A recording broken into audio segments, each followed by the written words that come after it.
Let's go. Big episode today. Episode 594 of the Soul Not For Sale podcast. Coach Colin here. We got Joe Rogan, the fight companion. They're shocked by Tucker Carlson and what Tucker Carlson decided to do, which was interview Larry Sinclair. If you don't know who Larry Sinclair is, he's the gentleman that had a wild experience, supposedly, allegedly, with Obama 2 times. It's a very wild story. So what we're going to be doing in this episode is we're going to be going through the Joe Rogan clip, which is, one of the quicker ones, and then we're going to move on to the actual interview where Tucker Carlson sits down with this gentleman, Larry Sinclair, and learns the story of how everything happened, how it all went down.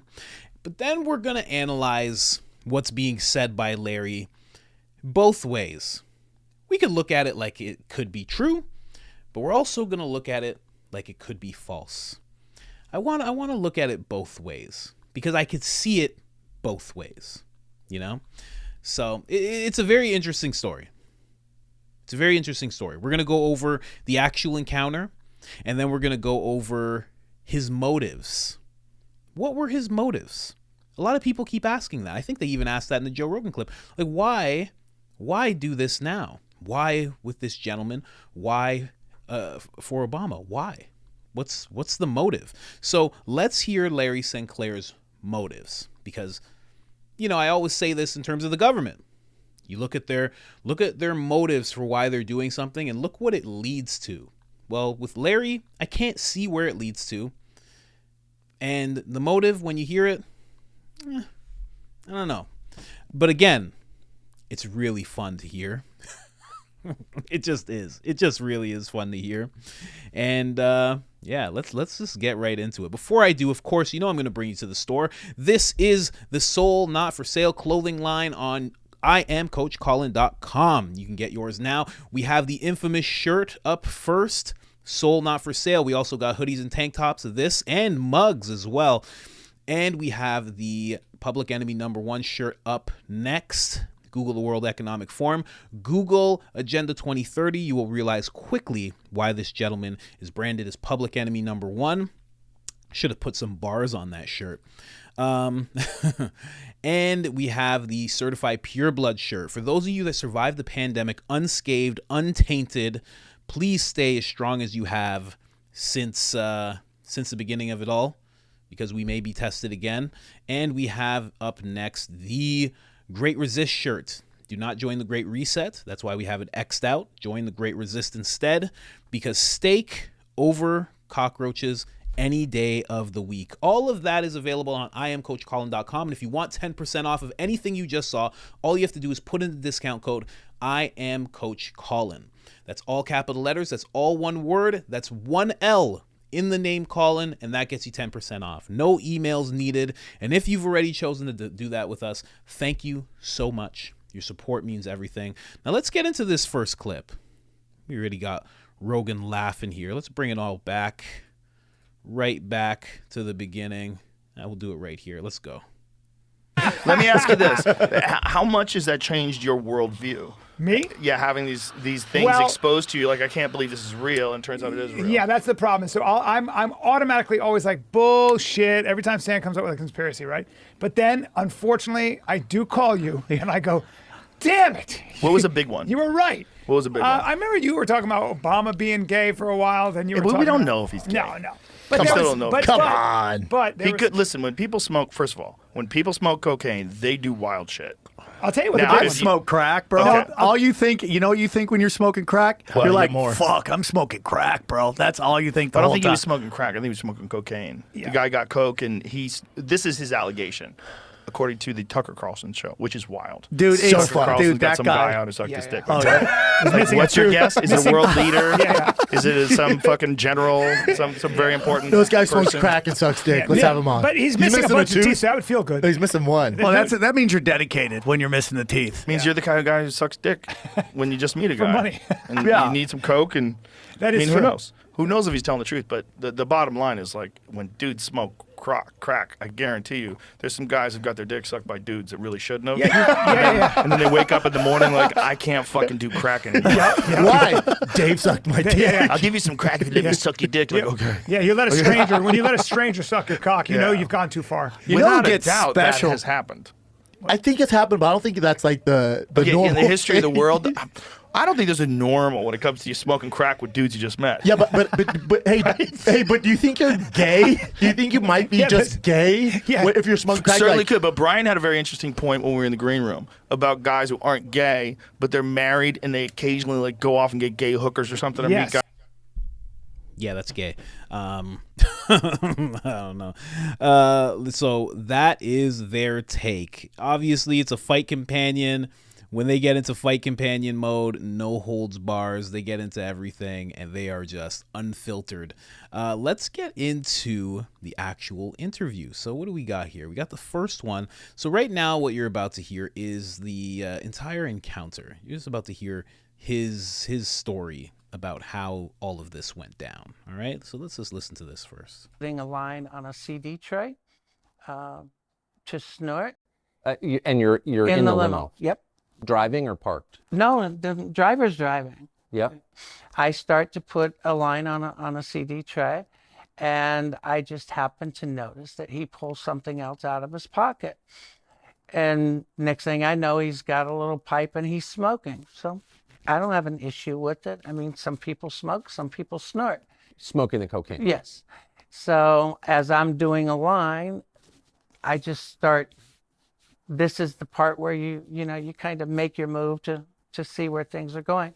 So I just started rubbing my hand along his thigh to see where it was going, and it went the direction I had intended it to go. So the night became somewhat active sexually and drug-wise in the limo. So you hit on him. Did he seem shocked by that? Not at all. Yeah. I mean, if you're smoking crack with a stranger in the back of a limo, like, you got to imagine things might go crazy places. Well, not only imagine it, I look at it this way. I've done a lot of crazy things in my lifetime. I'm a pretty good judge of character, and I pretty much know whether or not I can move in a certain direction with an individual. I didn't feel that I was going in the wrong direction. I just wasn't so sure how much I could trust the individual at first. And that was probably one of my bigger concerns. But the fact that I was already becoming somewhat buzzed, you kind of throw caution to the wind. You weren't sure you could trust the individual. What does that mean? When you meet someone out of the blue and you go to a level that you're doing drugs with, or you're giving money to purchase drugs, or even for sexual activity, you have to be sure that you can trust them. And when I say trust, I mean that you're not going to end up being robbed, or that you're not going to end up having a knife stuck into you, from one direction or another, or that you're not going to pull up somewhere and all of a sudden the car door is going to open and you got 5 people pulling you out of it. Totally. That's what I mean when I say trust someone. And you've been around at this point in your life, big time. Yeah. Right. So probably not your first time in a situation like this. Not at all. And that's why I said I pretty much know where I can go and at what point. So you start rubbing his leg, and I think, I'll just be totally blunt with you, like a man who's not into gay sex would be like, whoa, settle down. Trust me, if it was something that you were not interested in, and you're right, I've had guys that I read wrong that would literally try to break your hand. For sure. If you went in that route. So it's not like this was something that he wasn't into. It's not something that he was shocked by. Shocked by, you don't get excited and you don't unbutton your pants and you don't just sit there and let it happen. So it definitely wasn't Barack's first time. That much I'm absolutely certain of. And I would almost be willing to bet you it wasn't his last. So you performed oral sex on Barack Obama. You did. In the driver's up front? Yep. And he's cool with this. The driver has the partition up. He didn't have a problem with it. He didn't put it down for any reason. I mean, he kind of set up the whole thing for this in the first place. Exactly. And I have a funny feeling he had no bones to pick with it as far as what took place in it. Yeah. So what happened after? Okay. So, very interesting, right? Very, very interesting. Now, as he goes over this story, Tucker's about to ask him what happened next, and he pretty much just goes into the fact that, it was pretty much done from there. They went back to his hotel room. Well, he was driven to his hotel room by the limo driver and Obama, and then from there just went into the Country Inn, like a motel, like a little rundown place that he goes to. Okay? Then the next day, somehow, Obama shows up at his door again, at his hotel room door, after not knowing what hotel room he was in. So I found that a little weird. Also, you know what's weird about this situation? Now, I just wanted to show you the encounter, but before that, this gentleman, Larry Sinclair, for some reason has access to a limo and a service. Tells the driver, I want to have some fun. The driver says, I know who to call. And Obama shows up. Very weird. Like as if he's a trick. Like it makes no sense. It makes no sense. Just my opinion. Doesn't make any sense. It would make sense the other way if this Sinclair guy was the person who got called up and did his thing, like some kind of escort. But that's not the situation. It was the other way around. I don't understand that. Now, there was a second interaction in the hotel room. Basically the same type of stuff. The exact same thing. They do what they do. They have their, entanglement. And then he leaves. Obama leaves again. But now let's go over to the motive, right? So this is the motive. He's going to talk about what motivated him to actually take a stand like this. So right now he's saying, I freaked out. Because this is basically when he actually saw Obama on TV as he was being announced as, Democratic president, not the president, but running for president, when he first announced his run. So this is the first time this guy sees him. I had even pointed out to some friends of mine that were at the house that night, and I told them, I said, you're not going to believe this. I said, I blew this guy twice, and they just start cracking up.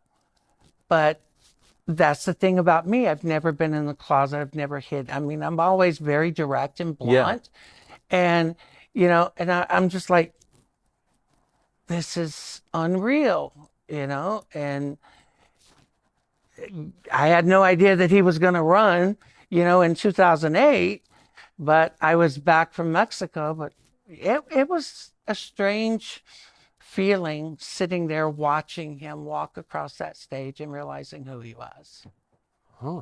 So what did you do? You said you reached out to the campaign? Well, I didn't do anything in 2004, but when he announced his run for 2008, I did reach out to the campaign in late 2007 because I had seen a lot of these college kids talking about how thrilled they were, how there was a candidate who was completely honest about his entire life, his drug use, what he did when he was in school. The constant back and forth. 1 minute is, yes, I did cocaine when I was younger, or no, I never did cocaine, but I smoked weed. So I just simply pointed out that all I was asking was, look, why don't you just simply come out and say, I did coke and I've done it as recently as 1999. Just tell the truth. Put it out there and be honest and let it stay as the truth rather than this back and forth. Never did hear anything back from them immediately. Who did you reach out to? Do you remember? I reached out to actually David Axelrod's office in Chicago. I'm trying to remember the letters because it was actually 3 letters. And did you say I had sex with Barack Obama? This is the interesting part. My first contact with the campaign never mentioned the sex whatsoever. That was actually brought to my attention by someone who eventually reached out to me in late 2007, claiming to be with the campaign, but wasn't with the campaign. So, this was his motive. His motive was that he heard a bunch of college kids, grown man at the time, not sure how he was around college kids, but maybe he was, maybe he stumbled onto it, maybe it was friends, kids, whatever, what have you.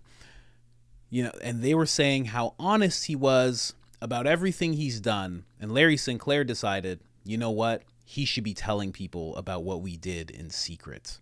He should be telling everybody. I'm out of the closet and I tell the truth about everything. So he should do the same thing for the American people, which is very interesting because in this interview, he claims that he's not a political person. And for someone to be watching the Democratic election, like the people announcing that they're running, and then also to feel like this person should be telling the truth to the American people, sounds like a political person. It's just very interesting. Very interesting. So that was his motive. That was it. He just wanted him to tell the truth. Very odd, especially being this gentleman who has done this with other guys, understands that some of them are married and that they don't want to come out in that way, but expects the guy who's running for president to come out that way. That motive to me doesn't make any sense. It doesn't make any sense at all. Larry Sinclair seems like a guy who does things with guys and nobody speaks about it after. He's not a looker.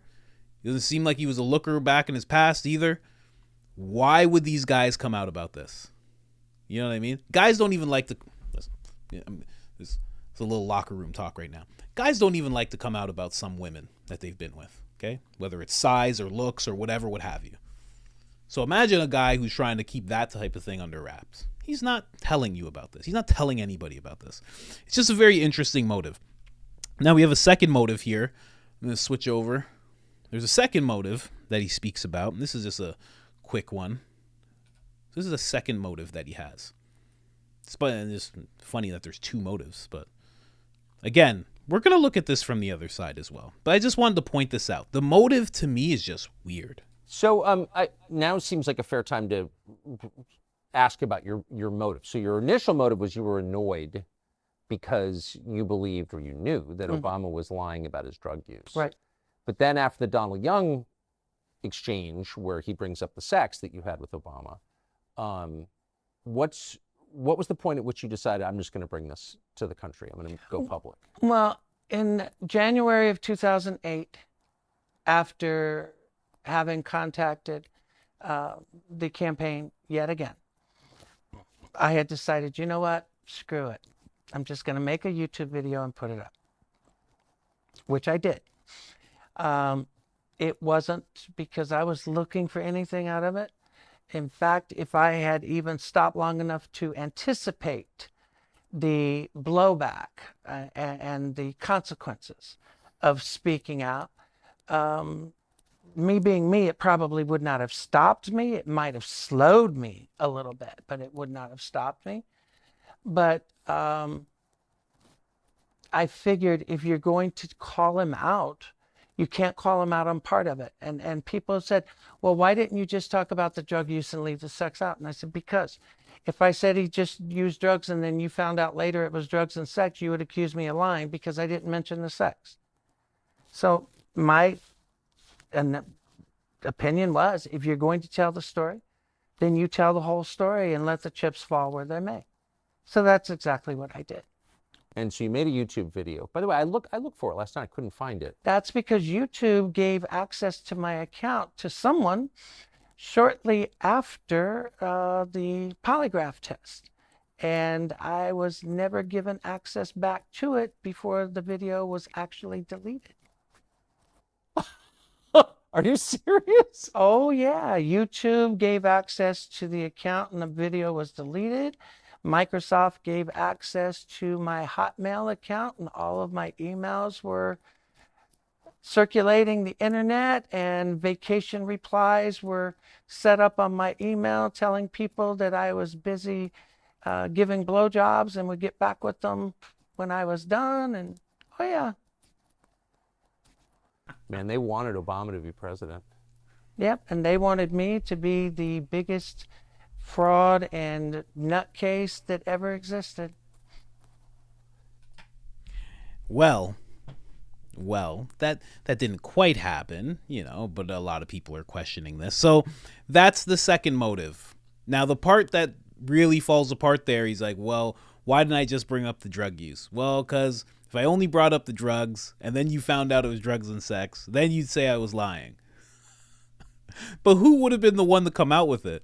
So he's basically saying, well, if I just brought up the drugs and then Obama acknowledged the drugs and the sex, well, then you'd think I was lying about the drugs. That doesn't make sense. You got to admit it. Listen, I know a lot of people don't like Obama. I'm not really a fan of his presidency either. All the things he did and didn't do, and, didn't rise black people up like every black person thought was going to happen. Did not help much at all. But at the same time, you got to call it, for what it is. Story doesn't exactly ring so true. Now, I will say, in another breath, we all know what JFK did with Marilyn Monroe. We all know what Bill Clinton did. So it's not out of the ordinary. I mean, I think, I want to say there was a politician in Toronto that was caught smoking crack. There was a politician, I believe, I don't want to missay the state. But there was a couple of people that were caught, politicians caught doing wild things, all sorts of wild things. So you can't really just be like, oh, well, he's a eloquent man and he speaks well and, presidential and, he would never do anything like that. It's like, we've seen every rank of politician get involved in something wild, from drug use to wild escapades of all sorts. So you can't really say this just couldn't have happened. But there are some inconsistencies in the story. But also, he's a man that's willing to talk about this decades later, and it's still the same story. So it's like, you got to look at this like, what's going on here? Now, again, motive sounds flimsy, but the story has not changed. And he has no reason to be doing this. The only thing you could possibly come up with, and this would have to be conjured up, is if he wanted money from the Obama campaign. They refused to give it to him. So he's just like, whatever, I'm just going to keep telling this story forever because you guys didn't give me money that one time. Maybe, but that's completely just pulled out of the air. That nobody's saying that. Nobody's suggesting that. So it's a very interesting thing to have come up. Now, my theory is, if you're watching until this point, you deserve to hear this part. My theory is this is going to hurt Michelle Obama when she runs, because I think that's just around the corner. I think she's going to run. Obama can't run again, but she can. And I think a story like this could hurt her. That's my thinking. Other than that, I have no idea why this would come out. Some people say it's because just recently that thing happened with his chef, but those two things don't correlate, right? Because there's nothing that's been said about the chef doing anything, or, he never confessed to anything. So it doesn't fully make sense. But just wanted to give you that breakdown of the whole thing, from the little bit that Rogan had to say to the big bit that Larry Sinclair had to say. It's all there for you. Hope that was a good enough breakdown for you. And you let me know what you think. What do you think? Because again, it's not out of the ordinary for politicians to get caught up in stuff like this. You can't just be like, politicians don't do this. In the past 30 years, 40, 50, 60 years, presidents have been caught, politicians, let's just say politicians, have been caught having affairs, have been caught doing drugs, have been caught meeting in a big forest dressed up like druids, burning effigies like Bohemian Grove. Politicians have been caught doing a lot of weird stuff. So this story that Larry Sinclair is saying isn't even the weirdest thing.